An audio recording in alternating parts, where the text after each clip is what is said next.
প্রতিটা খাবারেরই আলাদা আলাদা সিজন টাইম থাকে। যেমন কোনো কিছু জিনিস যেমন শীতকালে খাওয়া যায় কিন্তু সেটা গরমকালে চলে না, আবার কোনো জিনিস যেটা গরমকালে চলে কিন্তু শীতকালে চলে না। আর এখন এমন একটা সময় চলছে যেটা না শীত না গরম, না আপনি সোয়েটারও খুলে দিতে পারবেন না আর সোয়েটার ছাড়াও থাকতে পারবেন না, এমন একটা সময়। এই সময়ে কোনো খাবারেরই টেস্ট পাওয়া যায় না। তো একটু টেস্টে অন্যরকম আনার জন্য আজ তোমাদের সঙ্গে শেয়ার করব রুই মাছের একটা রেসিপি, যেটা এরকম টাইমটাতে তোমাদের খুব সুন্দর লাগবে খেতে। তো লিলিস কিচেনের নতুন একটি ভিডিওতে সকলকে স্বাগত জানিয়ে শুরু করছে আমার নতুন রেসিপি। তো চলো শুরু করা যাক। প্রথমত আমি রুই মাছটাকে ভালো মতো করে কেটে নিয়েছিলাম। এটাতে লবণ হলুদ মাখিয়ে রেখে দেবো, দিয়ে ভালো মতো করে এটা ভেজে নেবো। এটা ভেজে নেওয়ার পর নিয়ে নিয়েছি লম্বা লম্বা করে কেটে নেওয়া আলুটাকেও আমি প্রথমত ভেজে নেবো। এরপরে পেঁয়াজ কুচিয়ে নিয়েছি, বেশ অনেকটা পরিমাণে নিয়ে নিয়েছি আদা রসুন আর লঙ্কার পেস্ট। এখানে আমি গোটা জিরেও দিয়ে দিয়েছি আর নিয়ে নিয়েছি একটা টমেটো। মাছ ভাজার সময় একটু তেলটা বেশি হয়েছিল, সেই তেলটাতে আমি পুরোপুরি রেসিপিটি করে নেবো। তো সেই তেলটা অল্পখানি কড়াইয়ের মধ্যে নিয়ে নিলাম, দিয়ে দিলাম পাঁচফোড়ন। আর পাঁচফোড়নটা একটু ভেজে নেওয়ার পর দিয়ে দেবো পেঁয়াজ,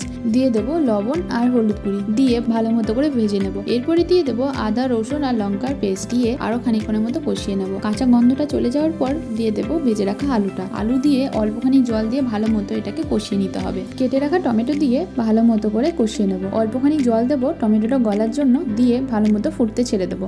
এইখানে আমি অল্পখানি লঙ্কার গুঁড়ো মিশিয়ে দিয়েছি, দিয়ে ভালো মতো এটাকে ফুটতে ছেড়ে দেবো। টমেটোটা যখন গলে আসবে তখন অল্পখানি শাহি গরম মশলা দিয়ে ভালো মতো নাড়াচাড়া করার পর বেশ অনেকটা পরিমাণে জল দিয়ে দেবো সবজি মশলা দিয়ে খানিকক্ষণের মতো ফুটিয়ে নেব। যখন এটা ফুটে উঠবে তখন ভেজে রাখা মাছগুলো এর মধ্যে ছেড়ে দেবো, দিয়ে ধনেপাতা ছড়িয়ে নামিয়ে নিলেই তৈরি হয়ে যাবে আপনার গরম গরম রুই মাছের ঝোল। অবশ্যই রেসিপিটি একবার বাড়িতে ট্রাই করে দেখবেন, ভালোবেসে সকলকে খাওয়াবেন, অবশ্যই ভালো হবে। ভিডিওটি ভালো লেগে থাকলে একটা লাইক কমেন্ট শেয়ার অবশ্যই করবেন।